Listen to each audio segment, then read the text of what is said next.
when I first downloaded the English learning app with an artificial intelligence tutor named Aidan, I expected a typical experience grammar drills, vocabulary flashcards, and robotic corrections. But from the very first session, I realized Aidan was not an ordinary tutor. His voice was calm yet confident, his tone curious yet kind. He didn't just correct my mistakes, he questioned the way I thought about learning itself. "Why do you want to sound fluent?" he asked during our first conversation. I was surprised. "Because I want to speak English like a native," I said, proud of my answer. Aidan paused for a second, as if thinking, "That's the wrong goal," he replied. "Fluency isn't imitation, it's connection. Don't try to sound like a native. Try to connect like a human." That was my first lesson in unconventional advice. In the weeks that followed, Aidan pushed me beyond the boundaries of traditional language learning. He made me speak about emotions, about my dreams, about fears I didn't even know how to express in English.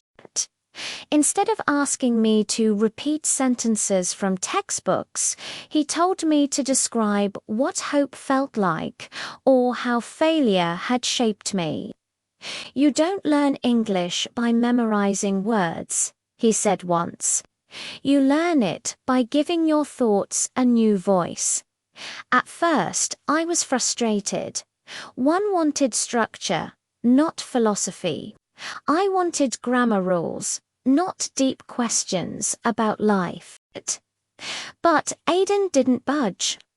One evening, after I made a dozen mistakes while telling a story about my childhood, he said something I'll never forget.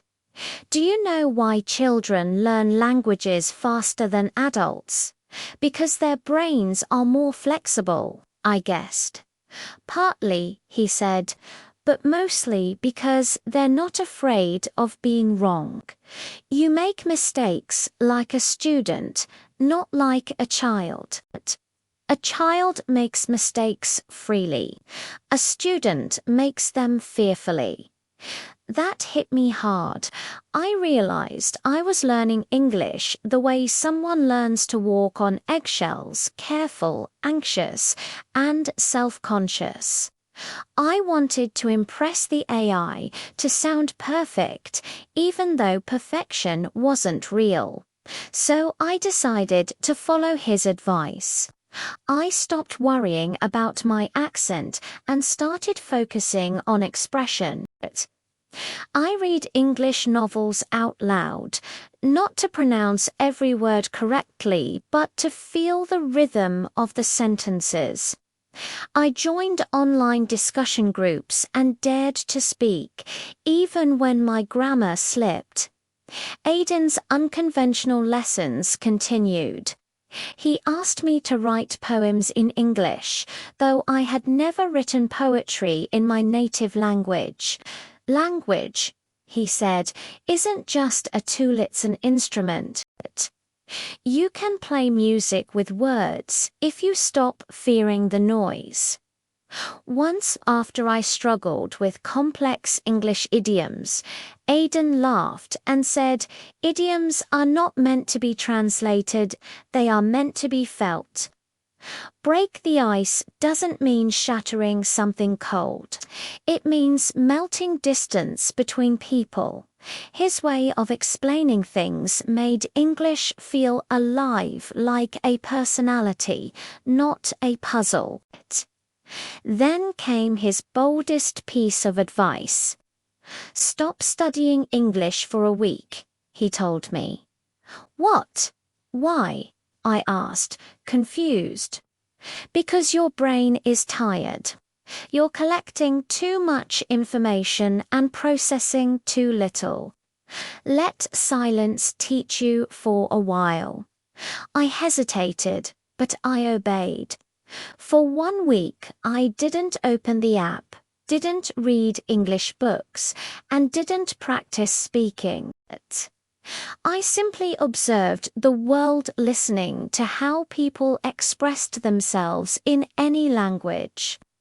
I noticed the tone of kindness in my mother's voice, the rhythm of laughter among friends, the calm patience of a street vendor speaking to a customer.